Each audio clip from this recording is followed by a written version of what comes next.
Today we will be reviewing the F equals to MA problems 10 and 11. The problem starts as follows.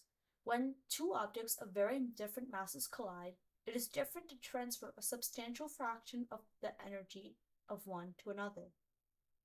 Consider two objects of mass m, and m is much bigger than m. The symbol over here just means significantly greater.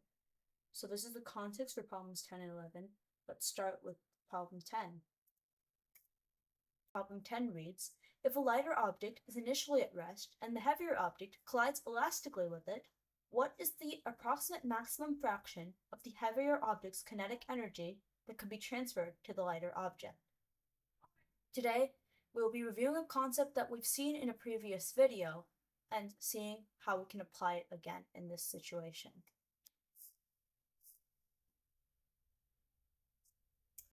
Okay, so as a reminder of the concept that we covered in a previous video, we will be reviewing the relationship between two masses that collide together and their velocities before and after the collision. So as a reminder, the other problem that we saw was the problem with the three circles stacked on one another, and we were trying to see what would happen so that their masses stayed together.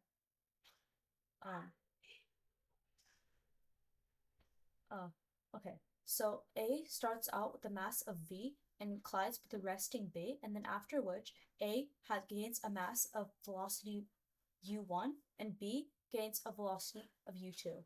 We get the following below equations, which are nothing but the momentum equation and the kinetic energy equation.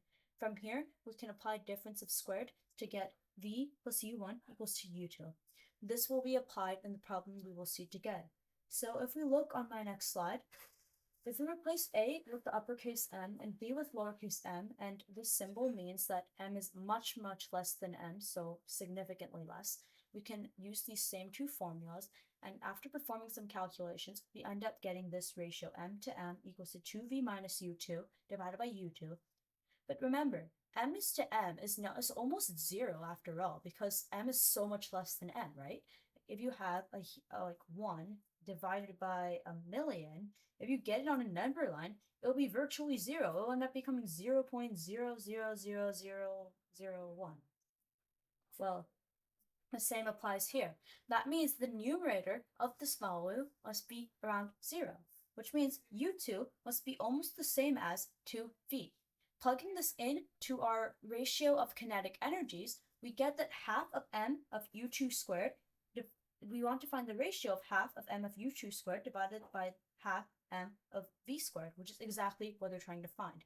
Plugging in u2 equals to 2 times v, we get m times 4v squared divided by m v squared equals to 4m over m. So that's problem 10 of the 2025 F equals to MA. Let's look into problem 11.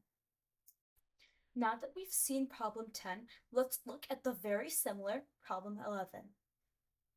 It reads as follows. Now suppose that instead the heavier object is initially at rest and the lighter object collides elastically with it. What is the approximate maximum fraction of the lighter object's kinetic energy that could be transferred to the heavier object? Let's dive into it with a similar concept that we reviewed in the previous exercise. Okay, so let's look into problem 11. As we did similarly as to problem 10, we plugged in A equals to M, B equals to M. I know I'm not saying the uppercase or lowercase. I hope you're seeing what's on my screen. I'll refer them to uppercase and lowercase from now on if you're just listening to audio. So the lowercase is much, much less than uppercase still. Now, however, we have slightly different equations. We have lowercase times v equals to lowercase times u1 plus uppercase times u2, and u1 equals to u2 minus v. Again, if we simplify these equations, we end up getting the following. Lowercase times v minus u1 equals to uppercase times v plus u1, giving us the ratio m over m equals to v plus u1 over v minus u1. Remember, m over m is still extremely close to 0. So what does this mean? Again, this numerator must be 0, implying that u1 must be almost equal to, I wrote it as exactly equal to, but that's not necessarily true, is equal to negative v. If we have that, we can just plug this back into our function here, our equation here, and we end up getting 2 times mv equals to mu2. And therefore, u2 equals to 2mv over m.